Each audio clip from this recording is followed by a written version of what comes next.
equality.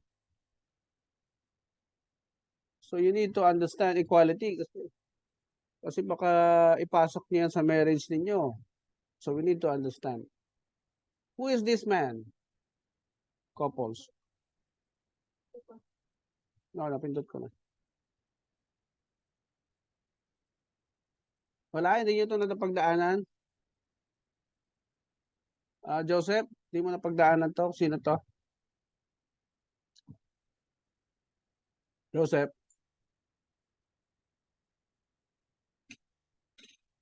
alala mo ba to kung sino to? Socrates po ba yan? Socrates. Ayan, Socrates. Yan. Socrates, tama. Ang equality na nalalaman nyo at naririnig nyo today na pilit na ini-inculcate sa ating mga minds na pantay ang babae at lalaki. Totoo naman, pantay naman talaga. Pantay saan? Pantay sa kakayahan na maging matalino pareho. Merong opportunity or chance din na maging leader, babae o lalaki, leader ng organisasyon, leader ng kumpanya, leader ng bansa. Parehong may kapasidad, no? To be a leader. But not the same. Ano ba yung not the same? Because pag ito ay hindi nyo naintindihan, baka ipasok ninyo sa marriage ninyo at yung babae ay makapag-compete sa kanyang husband. Or isipin niya na siya yung magaling. At pag nakita niya yung lapses or weakness ng kanyang husband, magi-stay sa isip niya na siya ay powerful over her husband. So I want to warn you, brides, future wives, na magiging problematic ang inyong marriage if you bring that kind of mentality in your marriage. So, yung equality ay napakatagal ng idea nito. Idea pa ng ancient Greeks, no? Sa Greek pa ito galing. From Socrates. Bakit nasabi niya ito? Kasi noong time na yun, hindi pinapaboto ang mga babae. Inferior lagi ang lalaki, no? And this is not new. Ito ay binitbit ng Roman Empire sa atin through Spain at pinick up ng Western world. Paniniwala yan, no? Ideology yan. Pinick up ng Western world at inilagay sa United Nations. At dahil member tayo United Nations, pumirma tayo doon, kaya nabitbit hanggang dito yung equality. Okay? Pero ang hindi pinapaalam sa atin, ang men and women ay may magkaibang purpose. Okay? Equal sa kakayahan, equal sa power, pero may limitations ang bawat isa. No? Anong limitation? Okay, hindi ko alam kung bakit nawawala ako lagi. Nasa tabi na ako ng modem ng internet. Tapos premium yung account namin. At ako lang yung gumagamit ng internet ngayon. Hindi ko alam ba't nawawala-wala ako. Naka-shutdown ka na. Okay.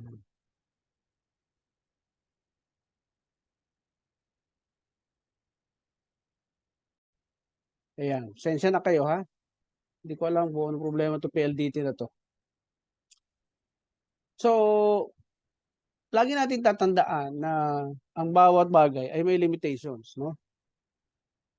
Ang equality na pilit na sinisiksik sa atin ng gobyerno ay applicable lamang sa workplace, applicable lamang sa society, applicable lamang yan sa labas ng bahay ninyo. Do not bring equality into your home. At siguradong magkakaproblema kayong dalawa. So, I will explain more about that as we go along. Ang isang bagay na dapat ninyong unahing malaman ay yung truth because the truth will set you free. No? Truth means original information. Kaya most of the discussion na gagawin natin ngayon is all about truth, it's all about logic, it's all about true information about the design of marriage. And when we have this truth, hindi na tayo malilito, hindi na tayo mako-confuse sa lahat ng ating mga naiintindihan before na confusing pa rin. So, let's get the truth para mawala na yung misunderstanding, yung misconception, or miscommunication. And the moment you want to search for truth, the strategy is to just go backwards. Atras ka lang, paatras ka. Halimbawa, marriage. So, paano malalaman ng original design ng marriage? So, marriage is a product. How will you understand the design of the marriage? At matras ka pa pabalik, sino ba yung unang-unang kinasal? Sino ba yung unang-unang naging married couple? So, sino sa pagkakaalam ninyo? Sino sa pagkakaalam ninyo, paatras pabalik, yung pinakaunang married couple? Sabin. Sabin, are you a Filipino? You look like a foreigner. I'm from America. So kanina pa ako Tagalog na Tagalog. I hope you understand my language a while ago. Thank you.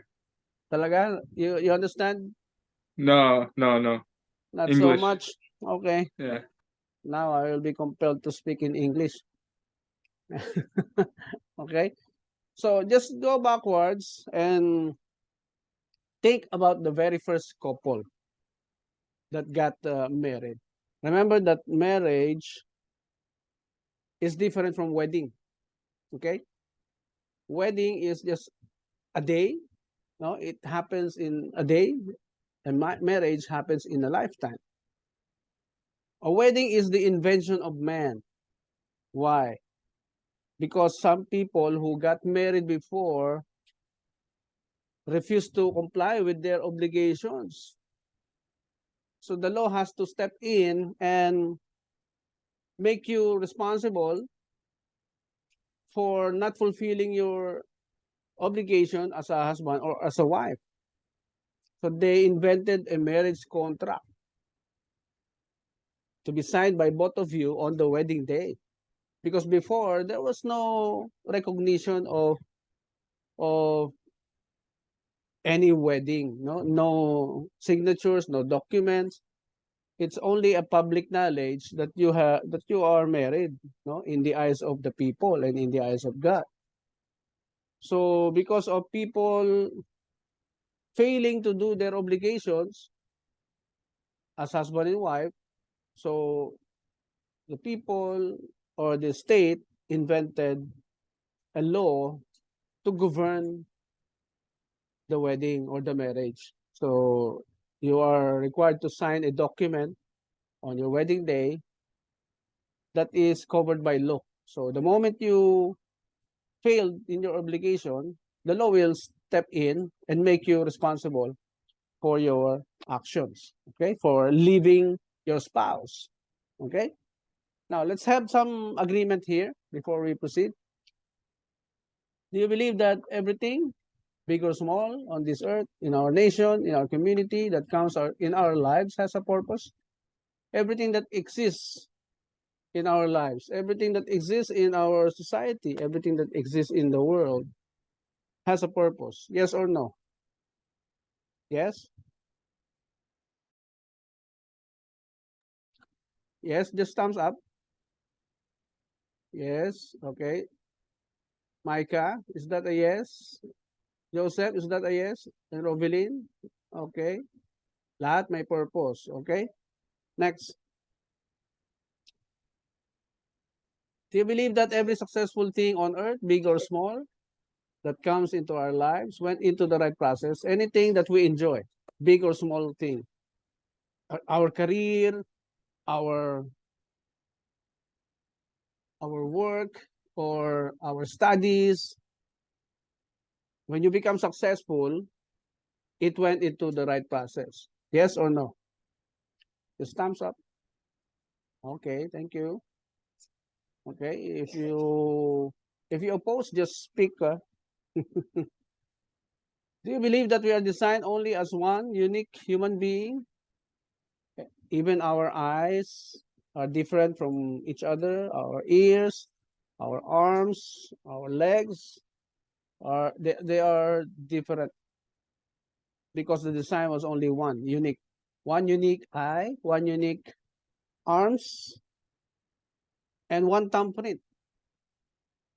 Do you believe in this? Yes or no? One unique person. Thank you. One body parts also. And do you believe that every stable and functional institution or structure that stands on earth, visible or invisible, is held by a strong foundation beneath? Every stable and functional institution or structure that we see now, physical or invisible, ay merong foundation na humahawak sa kanya. Kung invisible yung structure, of course, there is an invisible foundation. Do you believe in this paradox? Yes or no? Okay, thank you. Every product released on earth, man-made or naturally made, the success of the product for it to function well is built in. No, every product that we are enjoying, man-made or naturally made, the success of the product para mag-function siya is built in. So for example, the animals, the birds, when they are babies, of course, they are still learning to fly, but the capacity or the ability to fly is built in. For appliances, when you buy a product, the success of that product to function well is built in, no? Kasama sa binayad natin 'yon, no? It's included in the amount that we paid. Like your cell phone, the success of the product to function well is built in. Okay? When they say it, when the manufacturer promises you your cell phone can call for a period of 2 hours, it's guaranteed. If the product says you will charge this, you can use the product for 10 hours, 12 hours, it's built in, right? Do you understand? So do you agree with this? Yes or no? Thumbs up. Okay, thank you. Now, many many are telling us that strong families is the foundation of a great nation. When a nation has a community of strong families, the nation has less problem, less crime, less poverty, or less social ills. No? Do you believe in this? Because this has been studied already. And no one has opposed this study. No one has come out to vehemently oppose these findings. That when there is poverty, of course, you trace it backwards to where the poverty came from. It's from the family. If there's a man robbing your house, they trace it back to where he came from. He has many problems in the family. That's why he was forced to rob or to get food outside, and so on and so forth. So every problem that we encounter outside the home, they all emanated from the family. So don't forget that. Now, what is marriage in your own words? I'm sure you will give me a lot of definition about marriage. And I'm sure your definition comes from your environment, comes from your parents, comes from whoever taught you about marriage. And I might get some answers like this, that it is a permanent contract, that it has no expiry date, that there is no turning back, that it's a lifetime commitment, walang sulian sa magulang, you cannot ask or tell your spouse to go back to your parents when you don't uh, want to be together anymore, or most of you will say the union of two souls.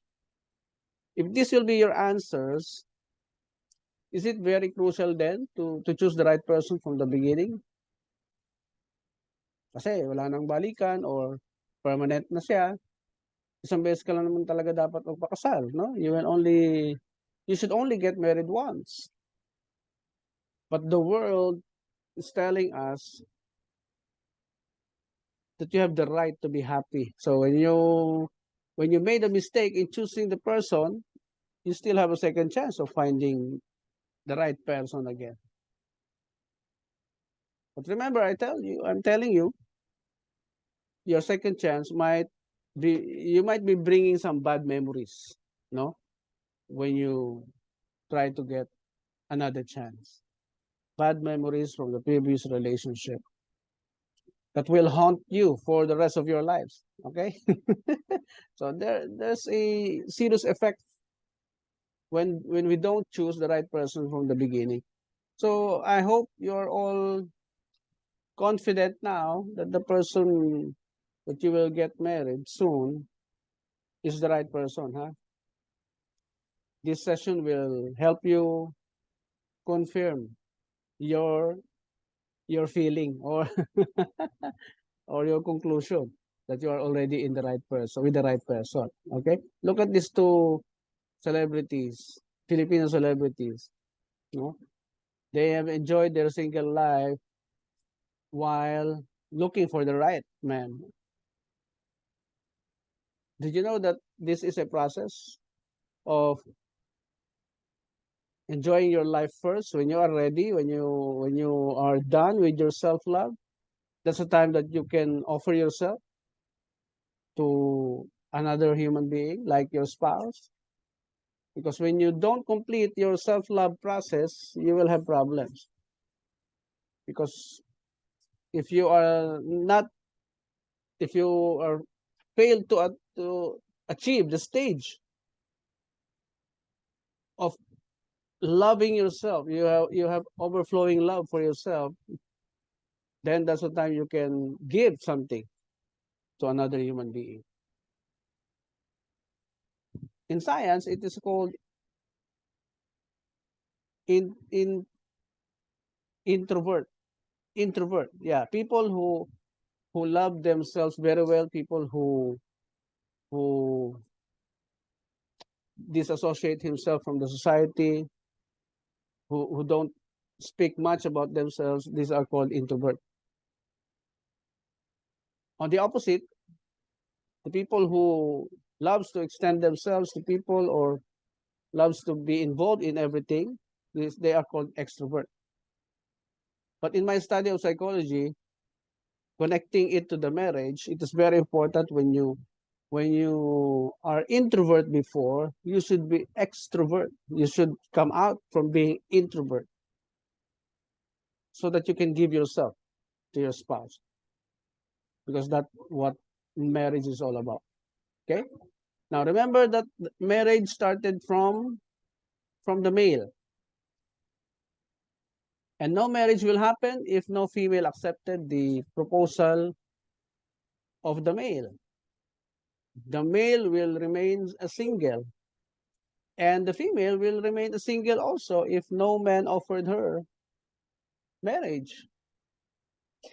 So when the female accepted the offer of the male, they create an institution called marriage. When they create or produce babies, they become a family. And if there would be more family in your place, in your location, you become a community. Community is from the word common, unity. Now you are united in one belief. So it's more comfortable for us to live in a place where you live with the same people with the same belief as yours. No? So you become a community, more community produces a nation. Okay? You will be considered a nation when you reach your geographic location, when you so many standards to meet in order for you to have a definition of being a nation. So the humanity started from the male. Because if there's a problem in the nation, you will just go backwards. What's happening to the country? Why you have a lot of crimes? Why there's a big poverty in your place? You'll just go backwards. Go to the community with big population of poverty, of poor communities, poor families. Then you go backwards to the family experiencing the said problem or social ills.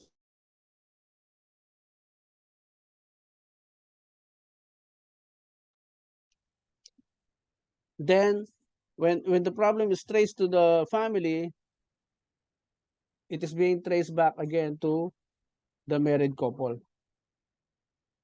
So there's always a source of every problem, and the scientists discovered it to be coming from the family. So you are forming a family, you should know all of these things, so you will be aware of. Socrates said once again that the beginning of wisdom is a definition of terms. When you define the word exactly, you'll become wise. No, you will understand your role, you will easily understand your expectation to each other. So let's ask the family code. I heard that you were presented with this in the earlier session. The marriage is a special contract or a permanent union, the foundation of the family. Okay, so and so. They say that marriage is a special contract because there is an ordinary contract. An ordinary contract is like buying a house, giving your terms and conditions, what to put in the construction, or buying an automobile, or buying anything. You will have your meeting of the minds. You will have your agreement. No, it's a meeting of two parties' minds under Article 1305 of the Civil Code. And you impose your own terms and conditions, which is the law between the two of you. Kayo mismo yung mag-i-impose ng terms and conditions na ang tawag ay ordinary contract. Basta wala lang kayong nilalabag na batas, no? As long as this is not contrary to laws, moral, good customs, public order, or public policy. Basta yung kasunduan ninyong dalawa are not violating any of this, it is the law between the two of you. Yung ordinary contract ninyo, subject to your terms and conditions. Kapag may mga bina-violate kayong laws, morals, good customs, public order, public policy, ang contract ninyo ay void or inexistent from the beginning, no? Kung ang cause, object, or purpose is contrary sa sinasabi ng Article 1306. And that is ordinary contract. You can impose your terms and conditions, no? Very, very basic. Now, sa special contract, which is the marriage, ang sabi ng batas ay inviolable social institution daw ito na whose nature, consequences, and incidents are governed by law and not subject to stipulations. Yung mismong marriage daw ay kontrata na inviolable or hindi pwedeng buwagin, ano? Social institution yan na ang nature niya at ang consequences niya, no, ng pagkaasawa ninyo at mga pangyayari sa mga susunod na taon ng inyong pagsasama ay governed by law.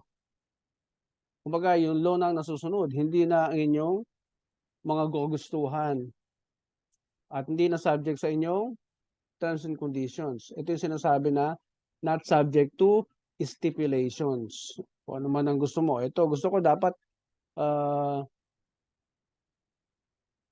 sumunod ka sa lahat ng gusto ko. No? Walang ganon. Gusto ko dapat ako mamumuno sa pamilya. Walang ganon. So, lilinawin natin yan. Paano ba talaga pamunuan ang isang pamilya? Dahil special contract daw ito, marriage, yung law mismo yung law mismo ang nag-govern sa inyong dalawa. Hindi ang inyong attitude, hindi ang inyong habits, hindi ang inyong bisyo, or paniniwala about marriage. Okay? Yung law mismo ang mamamahala sa inyong pagsasama. What else?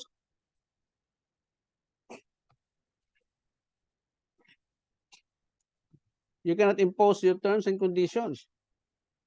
Hindi na uubra sa marriage yung pinakasalan mo kung maldita magtiis ka. No? Hindi na uubra yan. Pinakasalan mo kung sugalero, magtiis ka. No? You cannot do that anymore. Hindi na ito tungkol sa iyo. Okay? Sa prenuptial lang, only in prenuptial agreement are allowed by law or is allowed by law to put your terms and conditions because this pertains to your assets, no? Yung inyong mga naipon or mana, dadalhin mo ba sa marriage? Dadalhin mo ba sa institusyon? On the other hand, yung kabila, yung mga mana niya or savings niya, dadalhin ba niya sa institusyon? So, yan lang ang pwede ninyong lagyan ng terms and conditions. Yung prenuptial na tinatawag. Okay? The laws are to be complied unconditionally. So, if it's a special contract like marriage, talagang magko-comply ka sa law unconditionally. Wala kang magagawa, wala kang masasabi, hindi ka entitled sa iyong opinion, hindi ka entitled sa iyong mga conditions. Okay? I hope malinaw sa inyo ang difference ng ordinary contract sa special contract, which is the marriage. Okay? Kaya babalikan niyo ang Article 1 ng Family Code. Nandiyan po ay malinaw na definition ng marriage. Sa series of cases sa Supreme Court ng US, na sabi nila na ang marriage daw, once the relation is formed, the law steps in and holds the parties to various obligations and liabilities. It is an institution in the maintenance of which, in its purity, the public is deeply interested. For it is the foundation of the family and of society. Sino ang foundation of the family and of society? The marriage. Without which, there would be neither civilization nor progress. Okay? Kung hindi raw magiging matibay ang marriage, hindi magiging matibay ang pamilya, maging ang society. So may domino effect yan. The relation, the most important, as affecting the happiness of individuals and the true basis of human progress. They also discovered through constant studies na yung relationship ninyong mag-asawa ay makaka-affect sa happiness ninyong dalawa, yung happiness ng bawat isa. Kaya pag happy ang isang tao, nagiging progressive, nag-grow. Nag-grow yung kanyang career, nag-grow yung kanyang sumisipag sa kanyang trabaho, nagiging mabuting magulang. Bakit? Because walang stress no?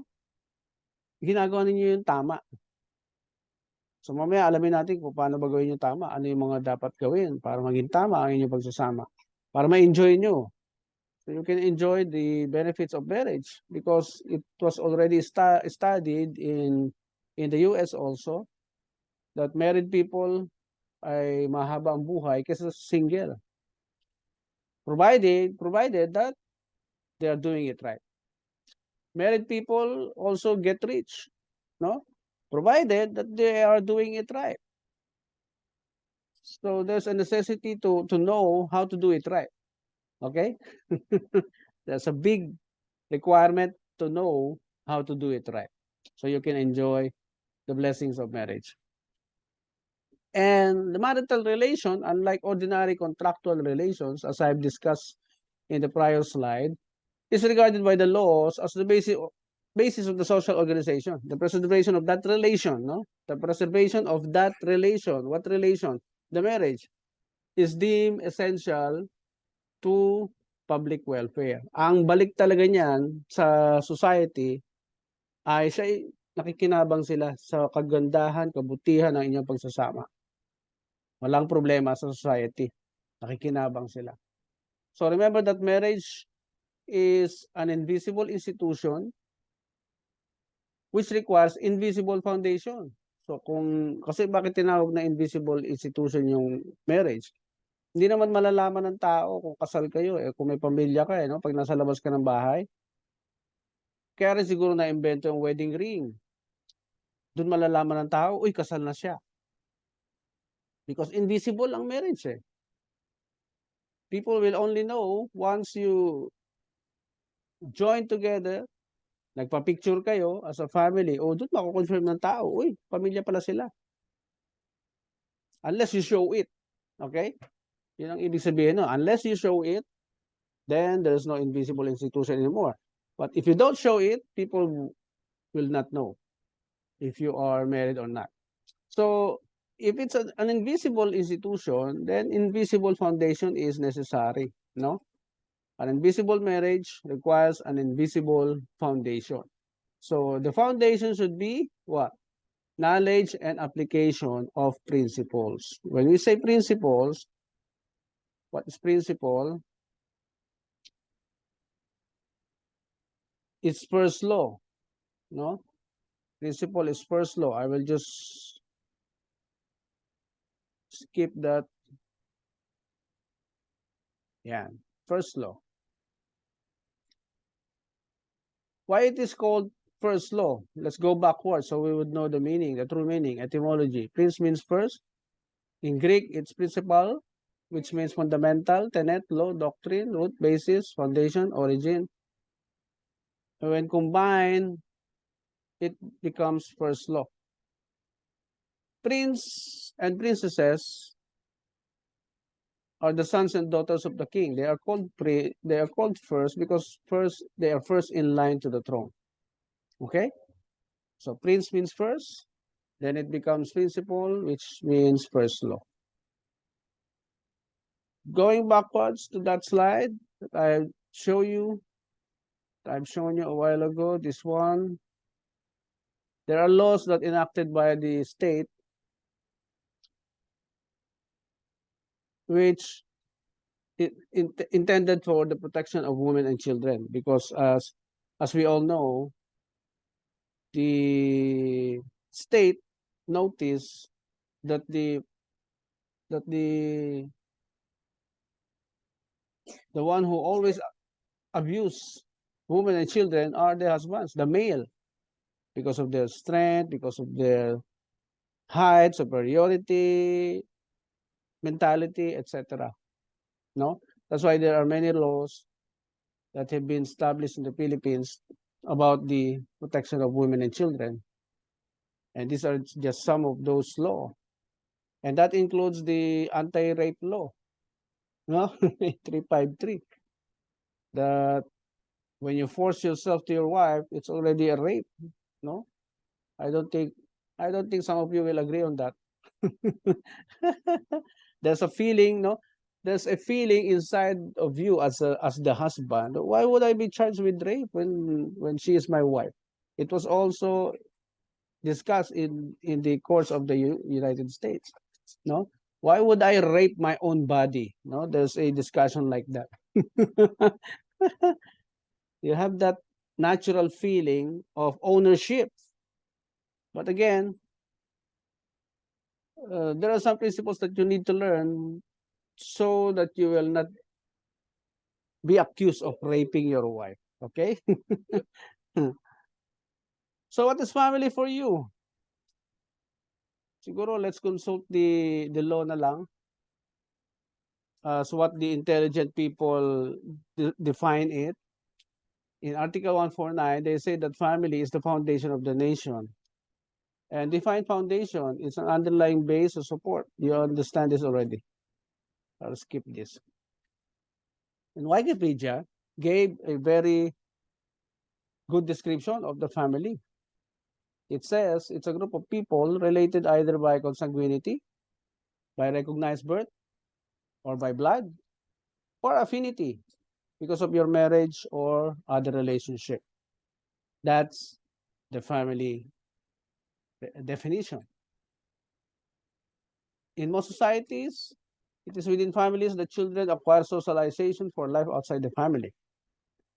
Meaning, before you let your children go out and socialize, they should learn how to socialize, no?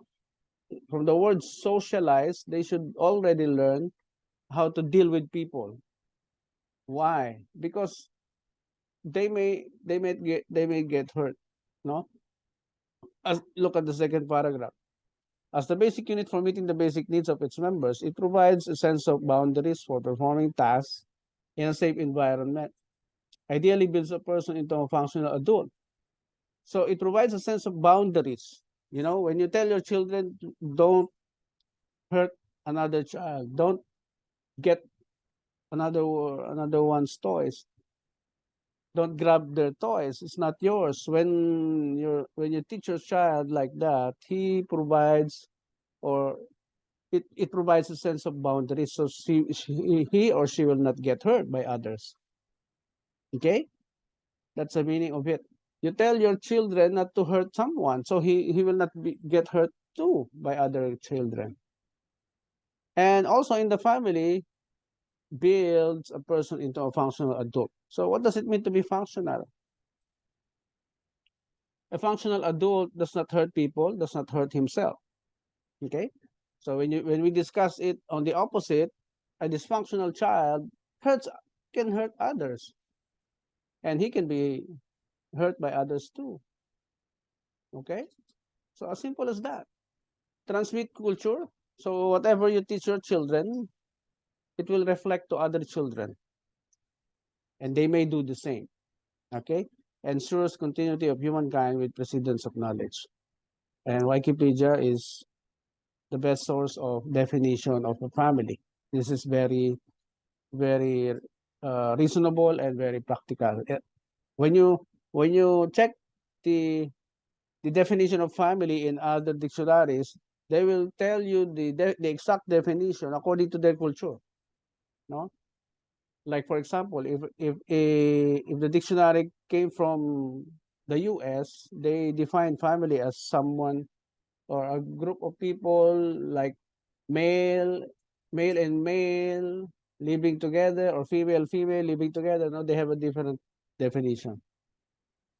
So make sure that you get the right source of information, huh? Because the world is changing the original design of marriage. And so the purpose, of course, there's also a purpose. When you are forming a family, you should know that your purpose should be to maintain the well-being of its members and of society. No? So don't just produce babies without making them responsible members of the society. Your family is expected by the community, by the state, by everybody, that you are keeping your family members well maintained. How? By providing them their needs: food, shelter, love, clothing, everything. And that is being studied by Abraham Maslow. So take a look at Abraham Maslow's hierarchy of needs. So you would know you have a checklist of what to provide for your children. Okay? And also Eric Erickson, another psychologist. There are some stages in the life of every child that has to be survived, that has to be surpassed by the child. Check check the check their studies, Abraham Maslow and Eric Erickson. Please take note of that. That will help you become a better parent. Okay? Okay, principles, as I've said, they are first law. When violated or unheeded, they have built-in punishments. No need for courts or judges. They are built in, no, the punishments, because you failed to obey the principles, the punishments are built in. There's no need for you to bring to court because they are first law. The law that was created even before the human beings are created. That is the exact definition of principles. You can never argue with principles. No human being can. We cannot give conditions to principles before we obey. We are not entitled to our opinions against it. And we can only benefit from its built-in, we can only benefit from it because it's built in if we choose to obey or apply them in our life consistently.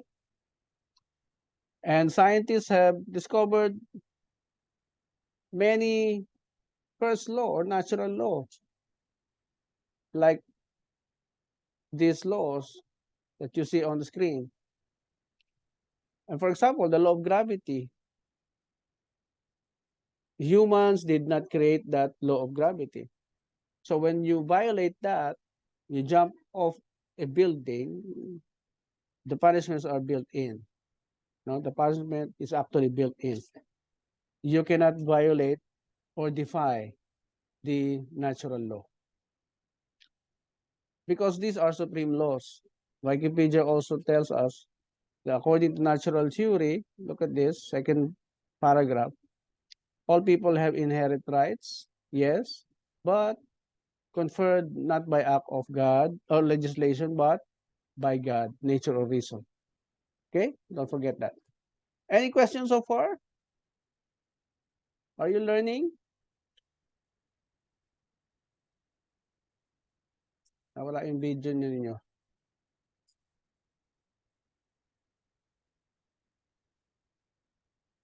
Nag-off na lahat ng video. Are you all learning, guys? I have to tell you this as the foundation of our discussion later on. Okay? So humans and all things on earth were subject to natural law. 15th century. Napag-aralan na ito. We cannot defy the natural law. We only have to comply. Okay? What else? All of these philosophers are telling the same thing, just one thing.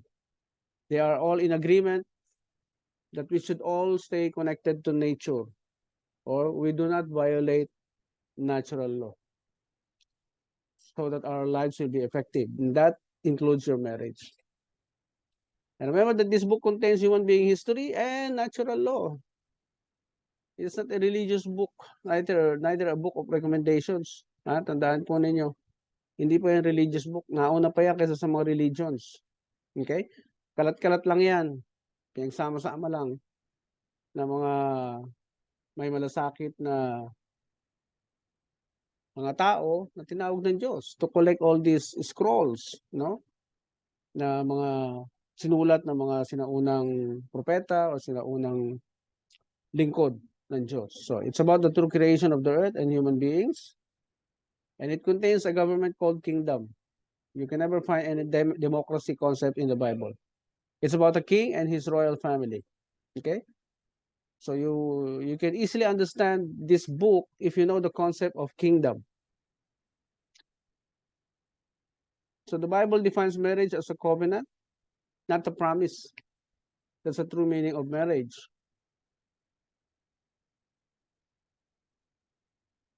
Audio. Ngayon ba loud and clear na ako? Loud and clear na ako now? Rachel, loud and clear na ako? Naka-freeze. Naka-freeze yata si Rachel. Loud and clear na ako sa inyo? Medyo choppy pa rin po. Ito choppy. Opo. Hold on. Lilipat ako ng table siguro. Babe, dali lang ha. Give me 5 minutes. I will transfer table.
Sound check.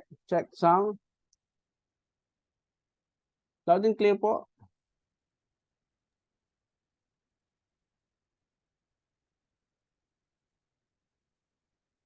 Test speaker microphone. Yes, sound check. Check sound. Okay. Sa inyo po, yan, okay na. Sige, dinig nyo na. I hope tuloy-tuloy na tayo. I have to skip some slides.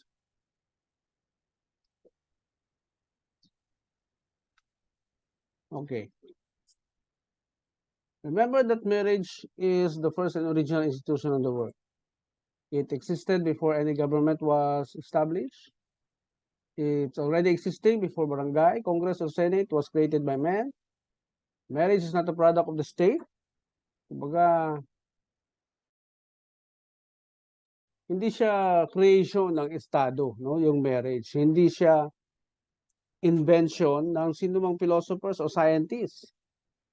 It's a product of God, no? Yung marriage. So, wala pang sinumang tao na naglakas loob na to come out in the public to tell his discovery na marriage is created by a human being. Hindi. It's created by God. Kaya, makikita nyo, when people get married and decided to disrespect her husband, mayroong effect na nangyayari, di ba? Di ba? Tanungin ko nga si Sir Jolan. Sir Jolan, halimbawa, i-disrespect ka ng magiging asawa mo, si Rachel. How will you feel? Sagot-sagutin ka. How will you feel? Maybe it will cause commotion or Oo. Di ba, hindi maganda yung effect? Halimbawa, sabihan ka pa, mas taas nga sahod ko sa'yo eh. Masabihan ka ng gano'n, di ba? Hindi nakakatuwa. So, there's something natural, no, within our personality na nag-activate into a negative state or status kapag na violate yung principle about marriage and something uh, lawful na violate in the relationship. So another principle that you need to know is the relationship. Na-create ang relationship by God also. Alam mo yun, yung kailangan mag-partner yung dalawang bagay para mag-function well. No, like law and order. If you remove law, there will be disorder. Laging merong partnership yung lahat ng bagay sa mundo. Napansin nyo ba yun na wala pang appliances na na-imbento na all-in-one or gamit? Laging dependent yan, no? Yung cellphone mo, dependent yan sa kuryente. Yung kotse mo, dependent yan sa gas, sa fuel. Your refrigerator is dependent on the electricity also. Okay? That is called relationship, which is also a first law that we cannot tamper with. Because yung purpose niya magmamanifest. It will give life, it will give order, it will become productive to us, and longevity to you and to the product. Hahaba ang buhay. And remember that biology is also studied that every animal is connected to one another so that their purpose will manifest. Okay? So that is called relationship. Wala pa akong nakitang tao who invented a product na all-in-one that is not dependent to another product to function. Wala pa. That even electric cars, na akala nila hindi na kailangan ng fuel, ay dependent naman sa kuryente, no? Dependency for one another to function well. Yan ang invention ng nature, invention ng Diyos. Kaya nga, isa rin yan sa nakita ng Diyos, ano? Na si Adan ay nakita niyang nag-iisa, no? Hindi siya malungkot. Kaya kalimutan po ninyo yung turo na malungkot si Adan kaya binigyan siya ng babae. Hindi po. Pag binasa niyo yung verse, ang sabi doon, it is not good for this man to be alone. It was an English translation of the Bible. You go backwards. The meaning of Hebrew, the Bible was originally written in Hebrew. So when you check the word alone, it means all in one in Hebrew. Hindi siya malungkot kaya binigyan ng babae. No. Because the first part of creation is where Adam can produce anything, everything. Binigyan siya ng power eh. Sa Genesis chapter 1 and 2, basahin niyo. So when Adam complained, no? I would say it's a complaint when he was given animals. He complained that, Lord, these are not my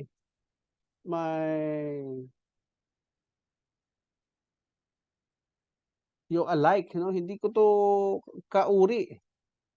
I cannot talk to them. I cannot commune with them. So, anong response ng Diyos after doing that? Pinatulog si Adan, then the woman came out. So, we will go to that slide later on. So, you will realize that when you get married, you are activating a natural law. So, relationship is not a product of human beings. It has to keep connected to each other to live longer. Just like the fishes in the sea, they have to stay connected to the water so that they would live longer. A fruitful tree has to stay connected to a healthy soil. Diba? Para siya ay laging maging fruitful. And the birds, they have to be connected also to the air so they can function well, so they can be beneficial to us or to the society or to our view of the natural world. And also a relationship sa buhay natin, the dependency to one another. Napansin niyo? This is also the study of Albert Einstein. Citizens and state have a relationship. And in that relationship, they have duties and rights.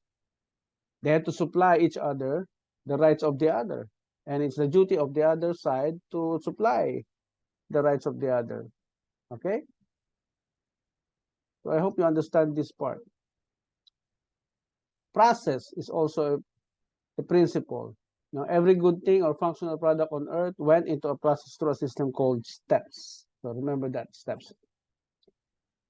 Principle number 4 is harvest. We reap what we sow. What are you sowing? Don't expect any harvest when you did not plant anything from the beginning. Even Albert Einstein said, whatever you have today or not have today, it's a result of what you did or not done yesterday. Okay? Sa Tagalog, kung ano man tinatamasa mo ngayon, kung gutom ka man ngayon, yan ay dahil wala kang ginawa noon. Kung busog na busog ka ngayon, you have lots of equipment to enjoy and life, good life, that is because may ginawa ka before. Okay? So this is also a principle of harvest.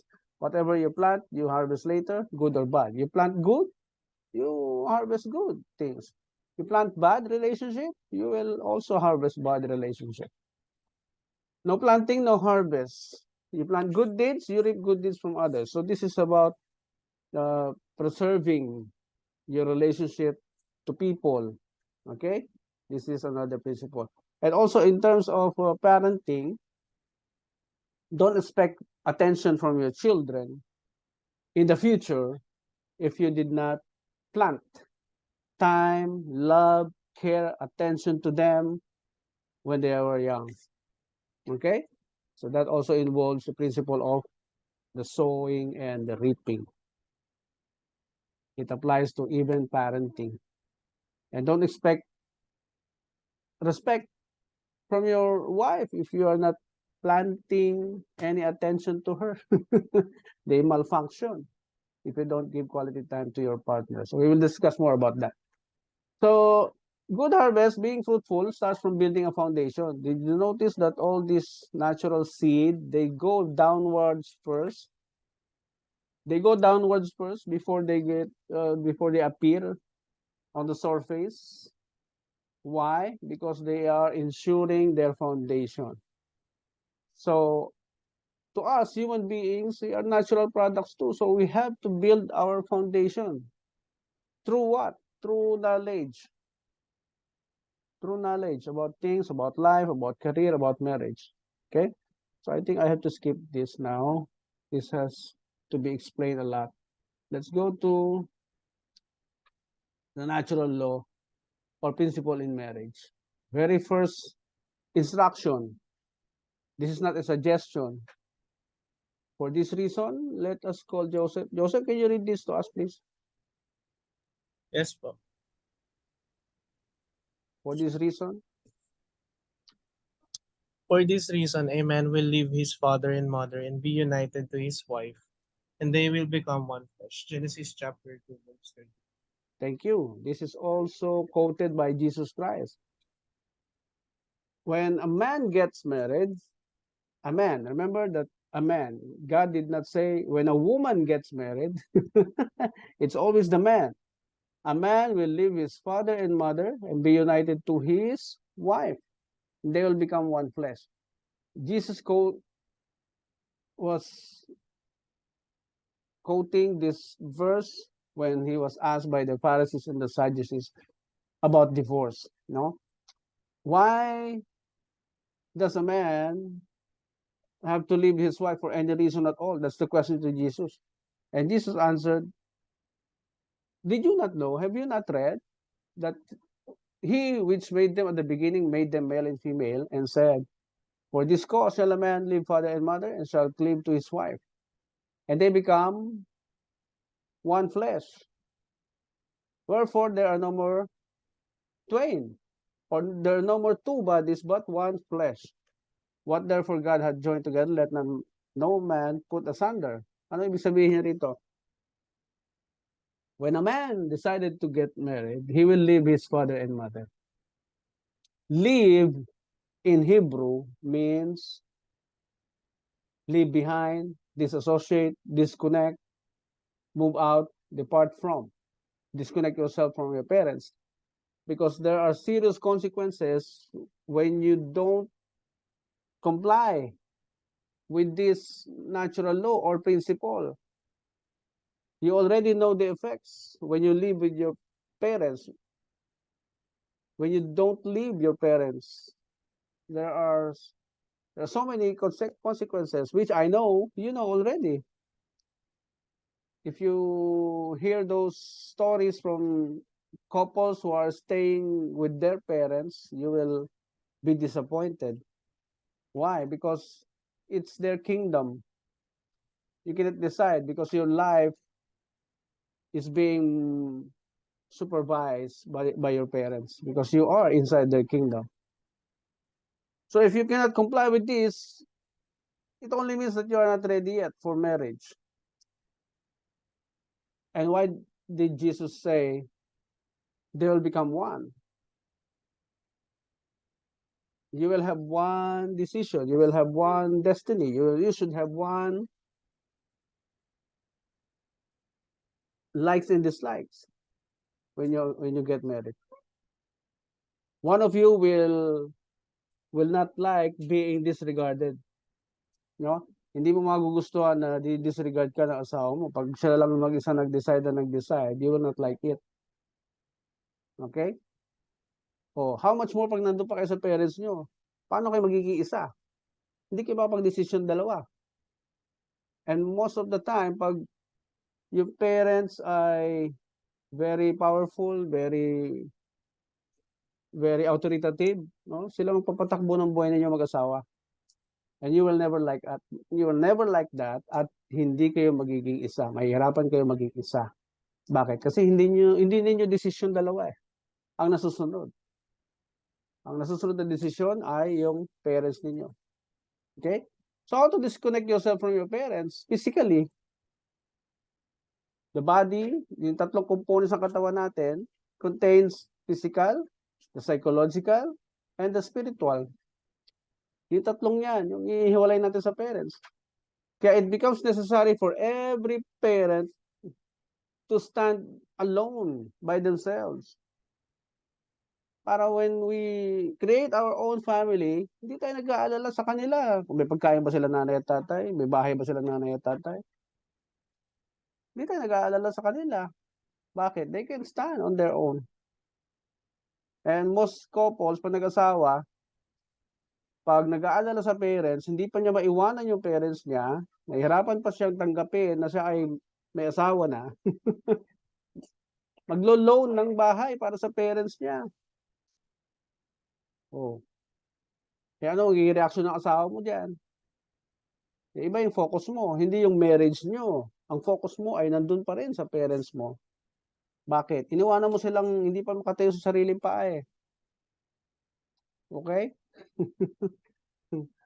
O, talagang magkakaproblema ang marriage yung dalawa. Hanggang, questioning ka ng asawa mo, hanggang kailan ka ba tutulong sa magulang mo?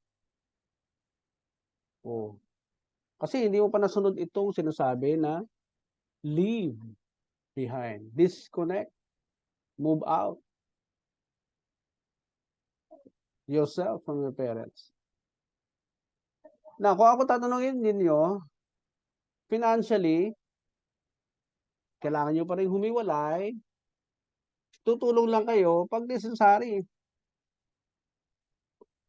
At ang sabi ng mga eksperto, kung tutulong kayo sa inyong parents, sa pera, o sa mga kapatid, para maiwasan ang gulo sa inyong mag-asawa, ang maitutulong nyo lang ay yung matitira after the bills.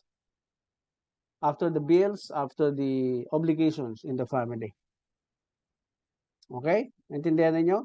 Let's say, may tira kayo, kung may pera kayo, pinagsama ninyo, tapos nabayaran nyo ng lahat ng bills and everything, yung matitira doon, yun lang pwedeng itulong sa parents o sa family. Miggy. Okay, Miggy. So, Angel will remain in the Zoom? Angel? I'm Angel po. I'm the one who's gonna leave po. Ikaw ba yun, aalis? So, si Miggy may iwan. Yes po. Okay. Miggy, stay ka lang dyan. Okay po, okay po. Okay, thank you. Thank you po. Mamaya, share mo mamaya kay Miggy yung mga natutunan na pag-alis niya, ha? Ha, Migs? Yes po, yes po. Thank you, thank you. Thank you po. Yan. So ito, nagiging serious na usapan ito sa mga nag-aasawa na naiiwan yung parents na who cannot stand alone on their feet.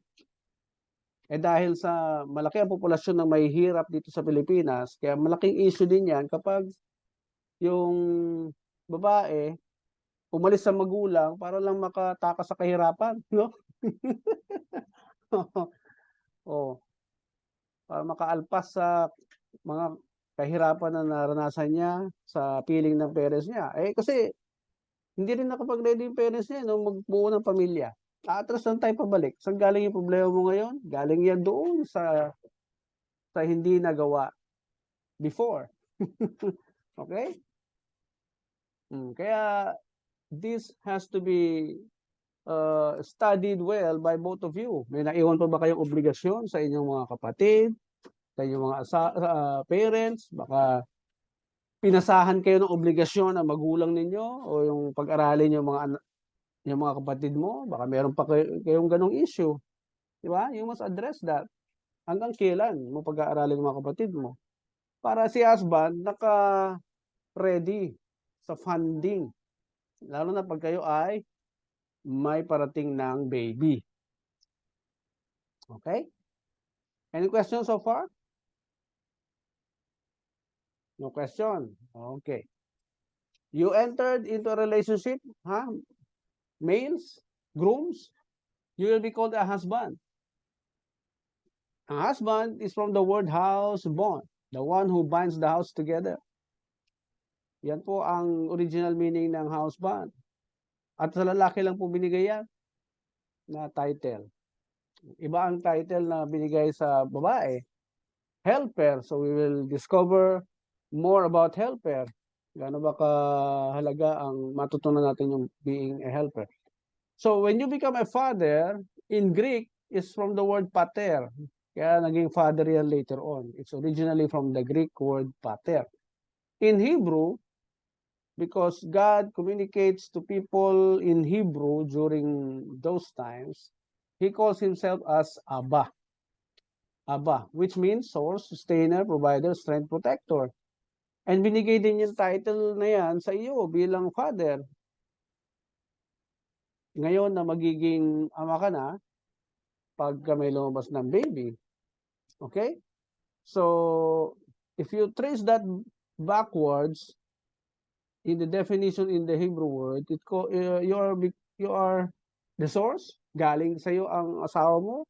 That's why hinugot yung babae sa tadyang. Galing sa iyo yan. Dinesisyonan mo mag-asawa husbands You must understand that you are the source of your wife. And you will sustain the needs of your wife. Because yan ang ginagawa sa atin ng Creator, ng Diyos. Siya ang source ng everything. At sinisiguro niya, meron tayong lagi makakain sa lahat ng oras. He makes sure that we have food all the time, fruits all the time. I-manage lang natin kasi hindi nga sa atin lahat yan. I-manage natin kung paano magtanim ng maayos, i-manage natin lahat ng ating resources. But they all came from God. Okay? And He is the provider. He provides for everything. He is the source of our strength. He is our protector when everything else wala na magawa. No? When everything else na matakbuhan natin ay wala na, siya na hihinga natin ng guidance. Okay? So that means Father in Hebrew. So the same expectations that will happen from a woman, from a wife, no? Yung expectation ng wife sa iyo bilang father ay ito, ang mga bagay na ito. Makinig kayo, husbands. Yung expectations ng inyong mga wife ay galing dito sa pagiging ama. Tinransfer sa inyo yan, sa atin yan ng Diyos. At yan yung nararamdaman ng mga babae sa ating mga nag-asawa. For example, your wife, Lara, will expect Donald ba yan? Tama ba? Donald? Will expect Donald to provide for everything that she needs. Because galing sa atin yan Tayo ang nag-produce, hindi naman mapupunta sa buhay natin kung di natin inalok na mag-asawa. Di ba? So they will expect us to be the source of their everything, the sustainer, the provider, the strength, the protector. And that's the reason why they have this feeling, natural, na hindi nila invento, they are not in control of that. They just feel it naturally, na ang pera nila, pera lang nila. At ang pera ng husband ay pera din nila. Did you notice that? Rene? Andiyan pa ba kayo? Ha? Rene? Are you there?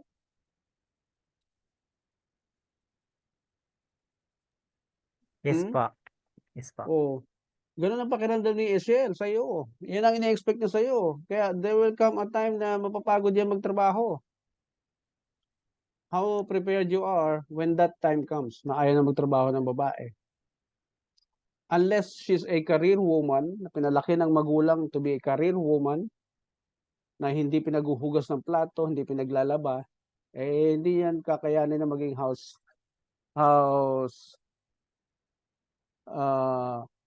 helper. Papasok at papasok yan sa trabaho. Okay? Kung career woman yan. But still, there will come a point in their lives na bakit pa trabaho ko ng trabaho, nakakapagod. Dapat binibigay na lahat ng husband ko yung kailangan ko eh. Diba? Rachel? You feel that naturally, and I don't blame you for that because it's a natural design of your body.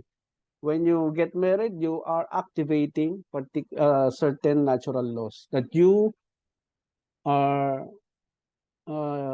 you cannot be blamed for that. Ha, husbands? Hindi mo sila masisisi dyan, kaya magtatago yan ng pera nila. Yung pera mo, lagi niyang hahanapin. Saan pera mo, ha? Because they expect you to be the source of their needs. That's what happens when you get married. So, husband is a tiller, cultivator, or nababasa niyo ba dito? I-google niyo yan, etymology.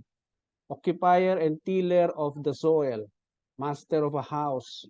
When we say tiller, that's additional meaning sa husband, ha?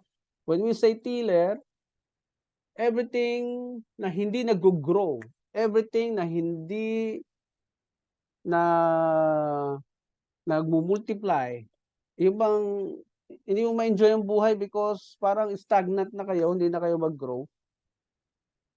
That's the time that you will have to be cultivating one another. Kung ikaw, lalaki, husband, nag-grow sa iyong career, nag-grow sa iyong business, nag-grow sa iyong mga ginagawa, tapos naiiwan yung wife mo, hindi siya nag-grow sa presence mo, there's a problem. Okay? Kasi your obligation is to cultivate your wife. Okay? Listen carefully, husbands. Kung ano yung gusto mong maging sa wife mo, ikaw ang may obligation to make her the woman in your mind. Okay? Whatever kind of wife you expect from your wife, it's your obligation to make her that woman that you expect. Okay? So, kailangan din mag-grow ang ating wife sa ating feeling, sa ating environment. Paano siya mag-grow? Mga bagay na hindi pa niya alam ay dapat niyang matutunan. Lalo na kung may business kayo, halimbawa. Kung hindi siya marunong magbilang ng pera, hindi siya marunong mag-manage ng pera, then husbands, you have to send her to school to learn about accounting, about financial management. No? So, magiging isa yung inyong pagsasama araw-araw because yung expectations ninyo sa isa't isa ay nangyayari. The moment na matuto na siya maging financial manager, maging wais sa paggastos ng pera,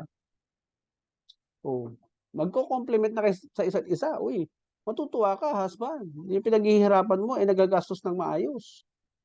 Di ba? So, just one sample. Nalulos siya na yung asawa mo, itsura niya, hindi na siya maganda sa paningin mo, anong gagawin mo, husband? Cultivate again, cultivator.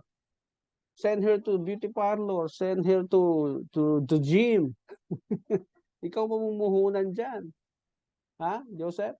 Are you there? Yes po. Yan, narinig mo, Joseph? Apo, nakikinig na po. Yan, very good. So, that's the obligation of the husband kasama sa kanyang definition ng kanyang titulo. Kaya nga mas madaling gampanan yung ating trabaho if we know the job description. Di ba? Kaya yung job description ay normally naka-attach yan. Naka-attach talaga yan sa position itself. We only have to know it and understand and apply para mag-work yung relationship. Ito ang hindi alam ng marami nagpapakasal. These principles are not known to many. Okay? So, when the first marriage occurred in the Bible, it was Adam and Eve, as we all know, happened in Mesopotamia, in the area of Mesopotamia, which is now called Iraq, no? according to archaeologists, they discovered that the Garden of Eden might have been located in Mesopotamia. Okay, this is what happened.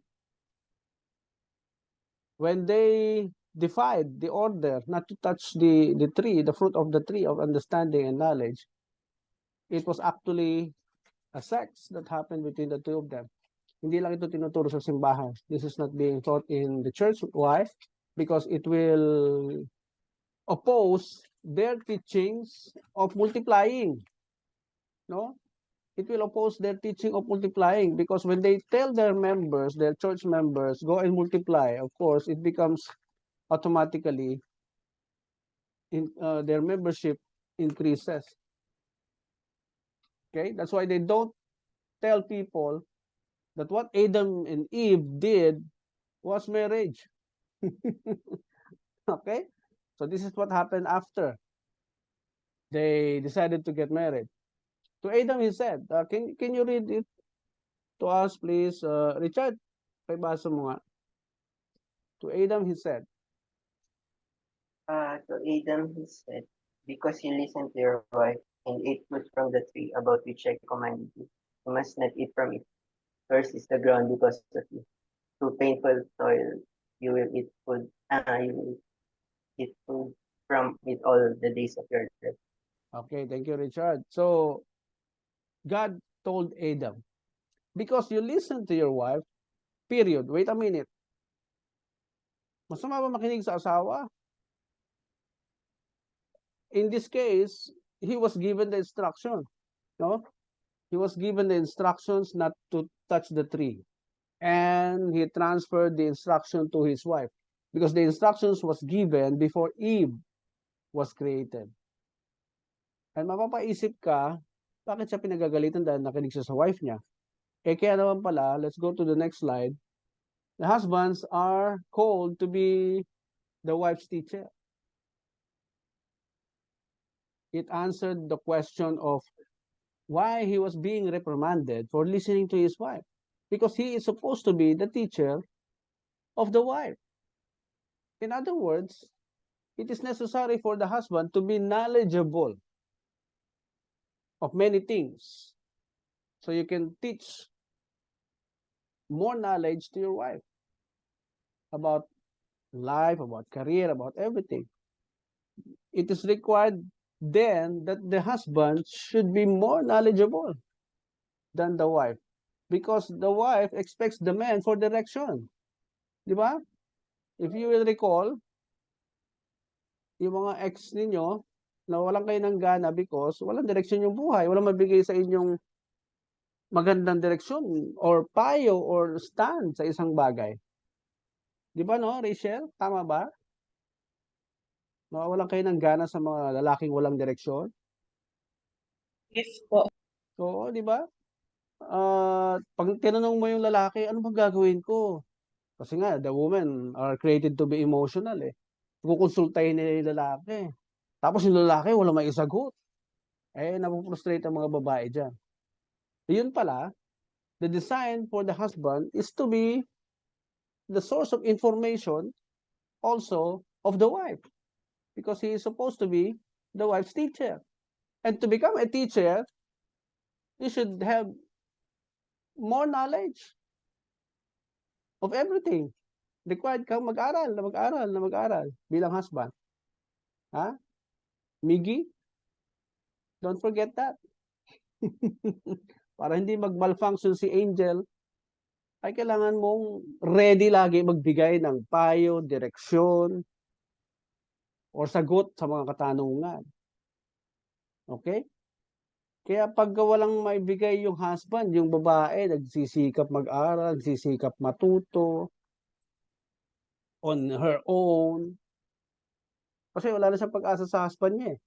Siya na yung mismo mag-aaral. Oh. Siya na yung mismo mag-grow. Siya na yung magkukultivate mismo sa sarili niya. Oh. So when that happens, yung love unti-unti magdi-diminish. Mawawalan ng gana dahan-dahan yung babae. Kapag dumating yan sa point na nawawalan na ng gana yung babae, tapos mapapansin niya ng ibang lalaki, or makakakita siya ng mga lalaking very confident magsalita, very confident sa sarili, very confident sa pananaw sa buhay, may paninindigan, may direksyon ng buhay. Naku, delikado ka, husband. Nai-impress sila sa mga lalaking ganun. Ha? Nai-impress ang mga babae sa mga lalaking malaman ng utak, madiskarte, malinaw ang ginagawa niya. Hindi siya nag-experiment, desidido at confident sa kanyang sarili. Naku, hinahangaan ng mga babae yan. Kapag hindi ka ganun, husband, your marriage will be in danger. Don't forget that. So balik tayo.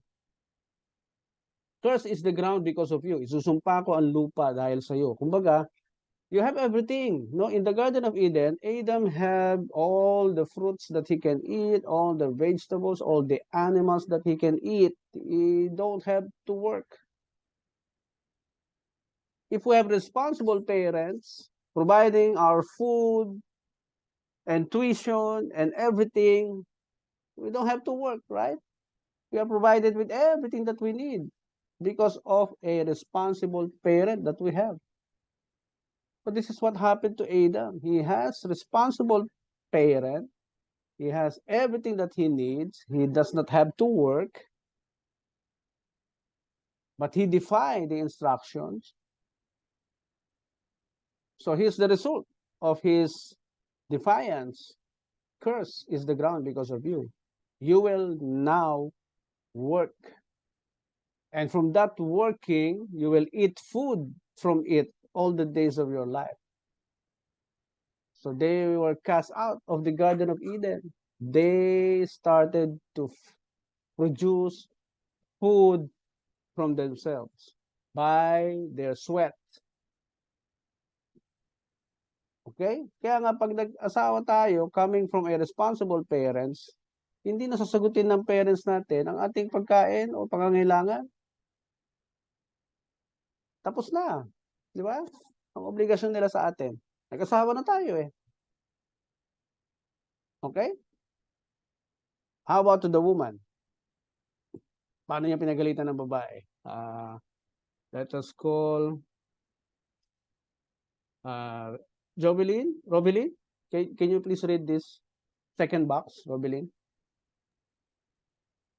The punishment of mankind. To the woman he said, I will sharply increase your pain in childbirth. In pain you will bring forth children. Your desire will be for your husband, and he will rule over you. Thank you. Thank you. So ito, when God turned to the woman, he said, ito yung first encounter, ng God and the woman. Never na kinausap ng Diyos ang babae after niyang gawin ito. Sa lalaki lang siya lagi nakikipag-usap.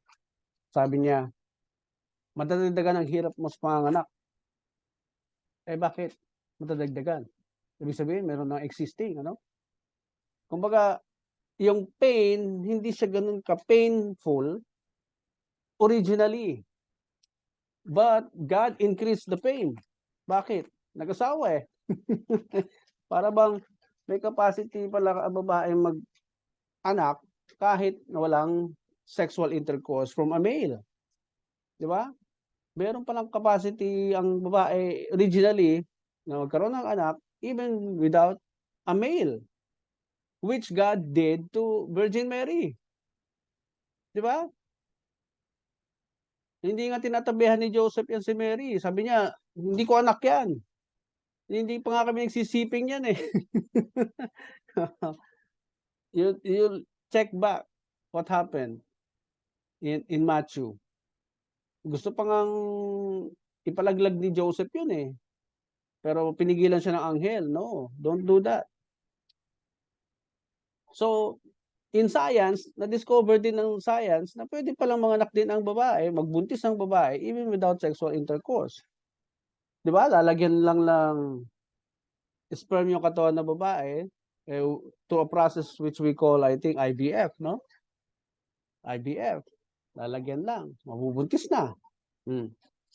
In pain, you will bring forth children. In pain, you will bring forth children. Ang daming side effects pag buntis. Sino ba nakaranas mabuntis dito sa inyo?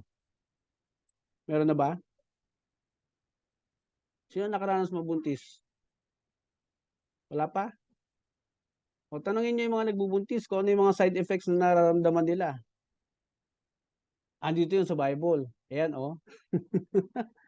Na ang alam ko lang originally ay pag meron kayong menstruation, yun lang yung natural pain na nararamdaman nyo every month. Which is called, ano tawag doon, Lara? Yung pain when you have menstruation, ano tawag sa pain na yun? Dysmenorrhea. Dysmenorrhea, di ba? Yun lang alam ko. Pero sa pagbubuntis, ang dami niyong mararamdaman. What else? Your desire will be for your husband. Lagi mo na naisin yung husband mo sa tabi mo. Lagi kang mag-aalala pag nawala yung husband mo sa tabi mo. That's a natural feeling. Talagang pag madalas nawala yan, magiging mainitin ulo mo, magiging masungit ka. So husbands, lagi ka na sa tabi ng asawa mo pag buntis yan. Okay? Dahil magiging mainipin yan or mainisin or magiging suplada, magiging masungit.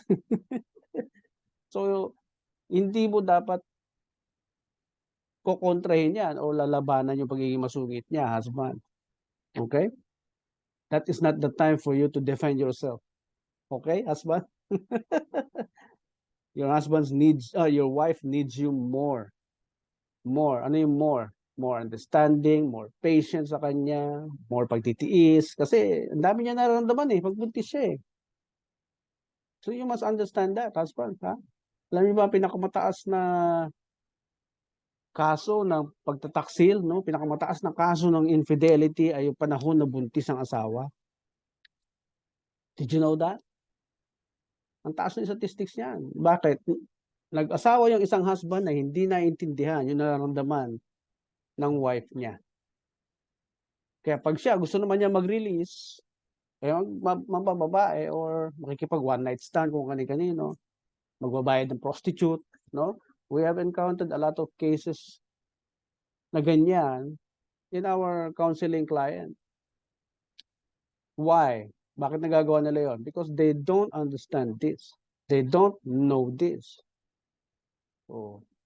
And the last one is, he will rule over you. Ito, napakalinaw. Oh. He will rule over you. Nag-asawa ka So, sinong ruler? Hindi na po pwedeng dalawa kayong ruler. Okay? Isa lang ang ruler sa bawat institusyon. Kaya nga, ang design lagi ng lalaki, lagi yung mas matangkad, mas malaki kaysa sa babae. Di ba? Which is,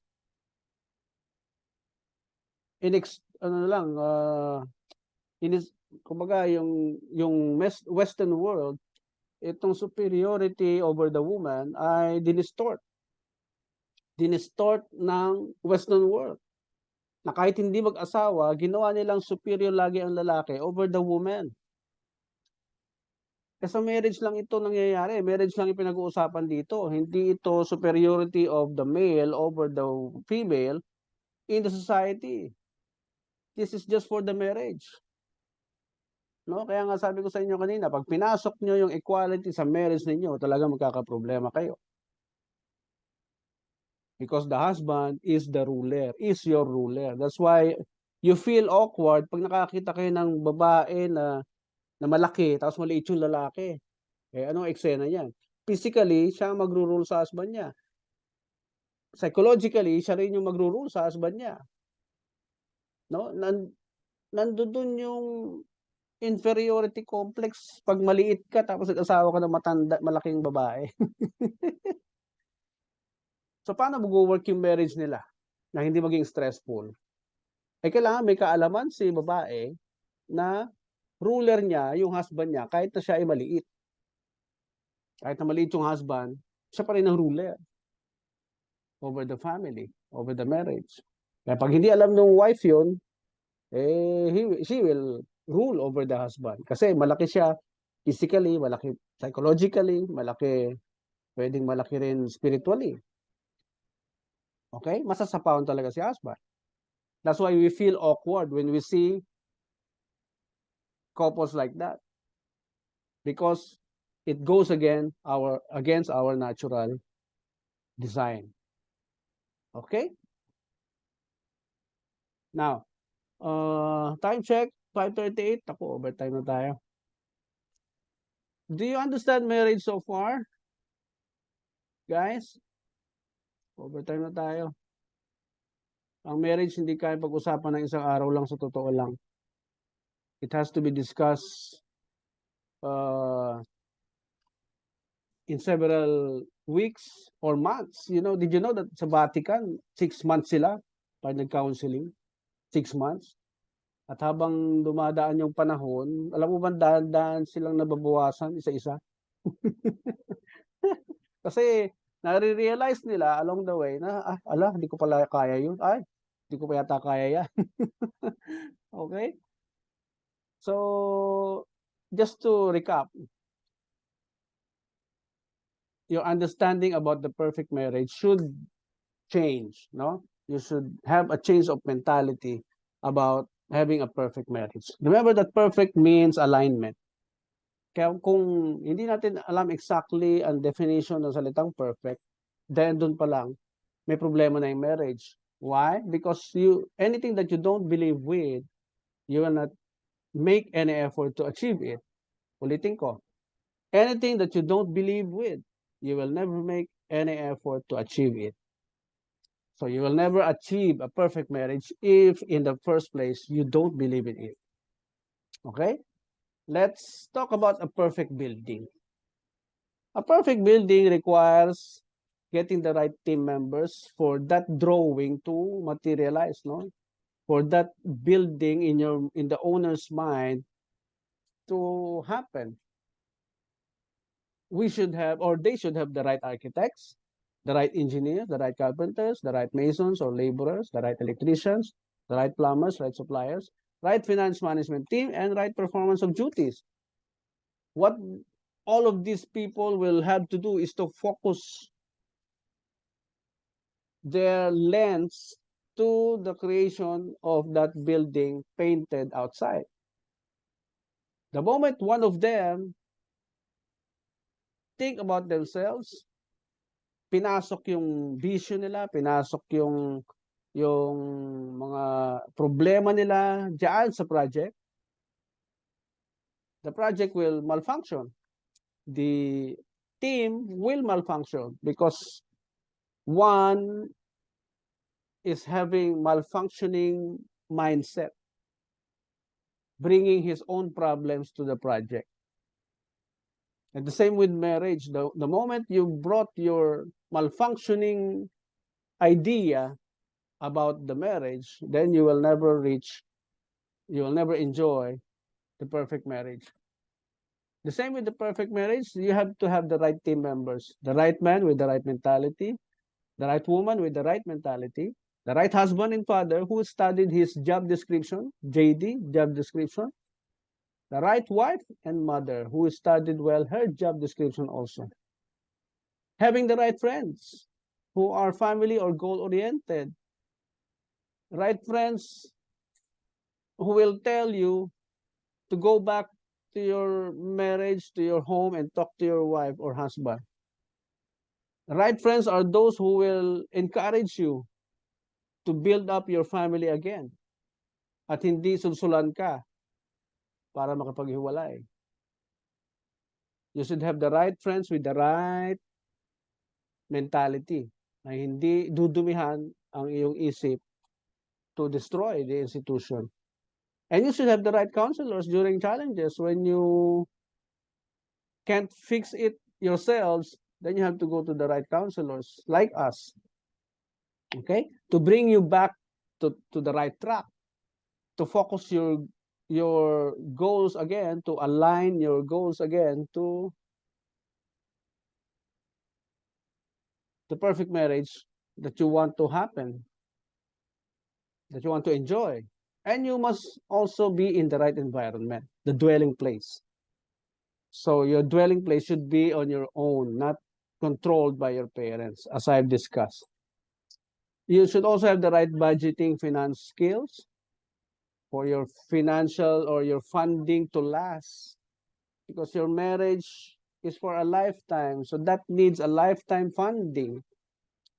So even if you have jobs now, what happened when your employer kick you out? How prepared are you? Because your employers dictates your value. Your salary is their interpretation of your value. So when both of you are jobless, how prepared are you to continue the necessary funding needed by the institution? When you have kids, when you have goals to have your children get the right education. Of course, right education here is expensive, only given by the private schools. Okay?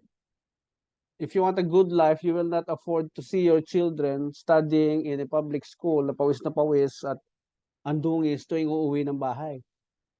Di ba? So having the right environment or the right kind of of relationship inside the home requires normal things like hindi ka na-stress sa mga bagay-bagay na pinagdadaanan ninyo mag-asawa, including your children. Di ba? Right performance of respective duties. You should both know your duties together. So, Albert Einstein said, nasa last part na tayo, it is a risk. Pag sinabing risk, pwedeng humaba or umiksi ang buhay mo. And I think it's a great and glorious risk according to him, so long as you embark on the adventure in the same spirit. Ano ba yung same spirit? Yun yung pagiging one, yun yung pagiging isa ninyong dalawa, isa sa lahat ng desisyon, isa sa mga naisin, isa sa mga likes and dislikes, nagkukonsultahan sa bawat isa. Hindi nagkokontrahan. Kung nagkokontrahan man, o di balik ulit sa table, usap tayo ulit, ba't mo kinokontra yung proposal ko? Eh kasi ganito, ganyan, ganun. O ikaw naman, you must be ready to present an better idea para yung proposal niya ma-overcome mo. Until he decided or she decides to agree with you. Ganyan po ang marriage. You should have one spirit. Because ang isang body, isang katawan lang ay nagre-require lamang ng isang katawan, ng isang spirit. Ha? One body requires only one spirit. So ang steps for all successful things on earth, including your marriage, is what? First with knowledge, then with understanding, then wisdom. Wisdom is applied science. Okay? And this is written in Proverbs 24, verse 3 to 4. Because wisdom is supreme, therefore get wisdom. Though it costs all you have, get understanding. Unawain mo yung lahat ng makukuha mo ang knowledge. Okay? It must all be based on the Bible. Discuss ko na ito kanina. Successful marriage requires falling in love many times, always with the same person. So, pag sinabi nila sa wedding day ninyo na you must keep your light burning, you must keep the fire burning between the two of you, kailangan maramdaman nyo palagi, araw-araw, yung pagka-miss ninyo sa isa't isa. Okay? Yung bang lagi mong gusto na sa tabi siya, gusto mo lagi kausap, dapat yun ang nararamdaman mo. Pag nawala yung pakiramdam na yan, sabihin mo na sa wife mo, sabihin mo na sa husband mo. Kailangan lagi kang nasa tamang tao, mararamdaman mo na sa tamang tao ka lagi if you love to be with them all the time. Okay? Ito yun sinasabi niya na tamang tao. Kung gusto mo lagi na nasa tabi mo siya or nasa tabi ka niya, then that is the right person. So marriage is not about you anymore. You are not both legally obligated to produce functional and godly offspring as we have discussed. Because bakit niya kayo pinag-isa? Ito ang reason kung bakit. Ito ang purpose kung bakit. Pinag-isa niya kayo because he was seeking godly offspring. Malakay chapter 2 verse 15. He was seeking godly offspring. So you are legally obligated to God to produce functional and godly offspring. Harvard studied for 85 years na that the happiest and healthiest people on earth are those who invested in relationship. Starting from the family, then to the community, or friends and relatives, then to the community. Humahaba ang buhay ng taong nag-i-invest sa relationship, lalo na sa simula sa bahay. You can watch this on YouTube, Harvard study by Dr. Robert J. Waldinger. Nasa YouTube lang yan. Wala tayong time. I cannot play that anymore. So remember that happy life, happy marriage, happy family is our priority. So dapat yun din ang maging priority ninyo. That's why we are enjoying life. We have everything that we need. Hindi kami nagko-complain, hindi kami nagreklamo. We only thank the Creator for sustaining all our needs while working hard after getting knowledge and understanding and application sa mga fields na napili namin.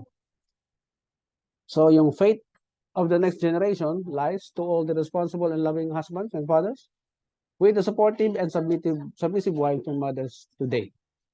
Nasa kamay po ninyo yan. Gusto niyo ng stressful na buhay? Makakamit niyo yan by deciding now. Just decide on it and you will have that. Okay? Remember that we are just managers on earth. Just tell your fiancé, my darling, we are just managers. I vow to manage you very well. Kailangan niyo rin i-manage ang isa't isa. Because we only have the physical body. We only have the physical things that surrounds us. Mawawala yan. Lahat yan. Pag hindi natin na-manage na maayos. I vow to manage our marriage and family very well. Tell your fiancé that. And let us manage well this institution together for the sake of our children and their children's children. Watch out for my book soon. Meron na akong books na unang na-release. Ito ang tamang guide sa pakikipaghiwalay o pag-preserve ng marriage. This is available only in my office. Soon in your selected bookstores. This is what the divorce advocates need. They just have to go to the right process. Kaya ito inuna kong ilabas because of the growing demand for those people who failed to show us that there is a perfect marriage. Tamang guide sa tamang pagpapamilya. The next book also. Like and follow us, Papa Angelo, the Life Mentor, and our page, Bcidp Exclusive School for Focus. Feedback, question, violent reactions? Let us all stand for truth. Any question po? This is your chance. Taas lang ang kamay kung merong malabo or against, or did I say something against your principle, against your belief? Explain natin. Meron po ba? Wala po. Looks like wala. So let's move on. Thank you. My sincere prayers for the success of your marriage. Okay, I hope nagising kayo dyan. Nagising kayo sa picture na yan. Ha? Group photoshoot tayo? Ha? O yan, magigising kayo lalo dyan. Okay? Magigising kayo sa picture na yan. So let's have a feedback for a while sa inyong mga natutunan kahit na 1 minute lang. 1 minute feedback from each of you. I want to hear from Sabin and Micah first. Your feedback.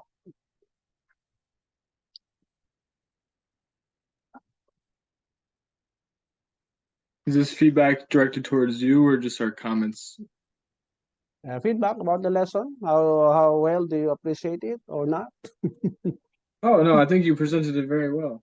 And thank you for switching to English for me. I appreciate it. Yes, yes. Yeah. I hope I did my best. No? Talking Yeah, you in did a really English, good job. huh? Yeah, Thank you. you. Thank you, Sabin. Yeah. How about Micah? It's all good, Doc. Thank Like- you. Talaga? No questions? I know po. Ibig sabihin, ang galing ko mag-explain? Yes po. Yes. Okay. Thank you, Micah. Mickey. Okay naman po kahit yung explanation niyo naman po is naiintindihan naman po. So may explain ko naman po kay Angel about sa mga sinabi niyo about sa yun nga po sa mga wives kung paano Yes. yung pagtrato nila sa husband nila. Ayun yun. So kaya ko naman po i-deliver sa kanya. Ayun. Thank you. What can you say about the entire lecture? For the entire lecture po, sobrang dami po namin na-realize ni Angel actually na yung mga bagay na nalit na pinaproblema namin and then napag-uusapan, natakil po dito sa topic na to sa mga sinabi niyo po, yun po. So, tama po lahat ng mga ginagawa namin sa paano i-improve yung sarili namin, yung sa relationship namin and everything po. Yun po. Okay. Yun. Thank you, Mickey. Rene and SCL.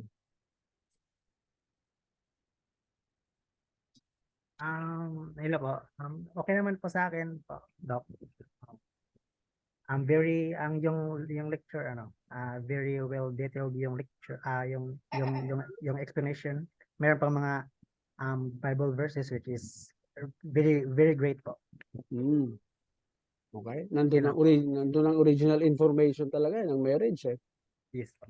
Yeah. How about SCL? Ganun din po. Thank you. Thank you po. Okay. Nasolve ba lahat ng problema mo ngayon? Opo. Talaga? Lahat ng doubts, everything? Okay. Yes po. Thank you, SCL. Thank you. Deola and Rachel.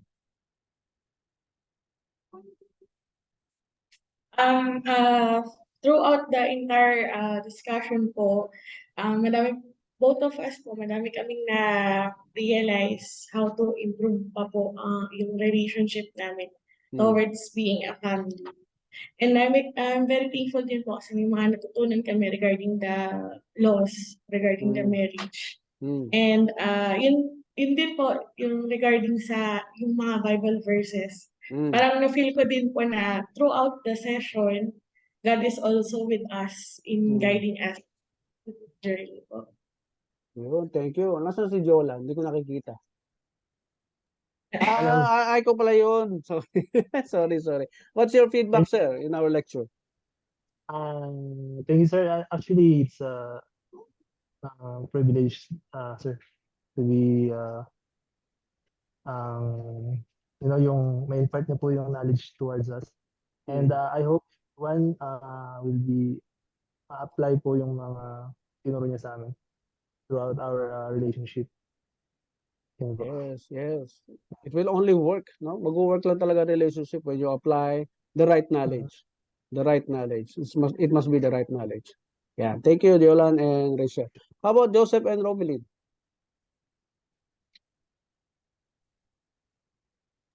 Wala na ako. For me po, yung whole counsel or yung whole course po is simplified but understandable for everyone's understanding. And ayun nga, may tips then, and we realized many things then that can really help us build a better marriage and family. Yes, thank you, Robilin. Where's Joseph? Yan, Joseph? Ayun po, ganun din po. Encouraging po siya.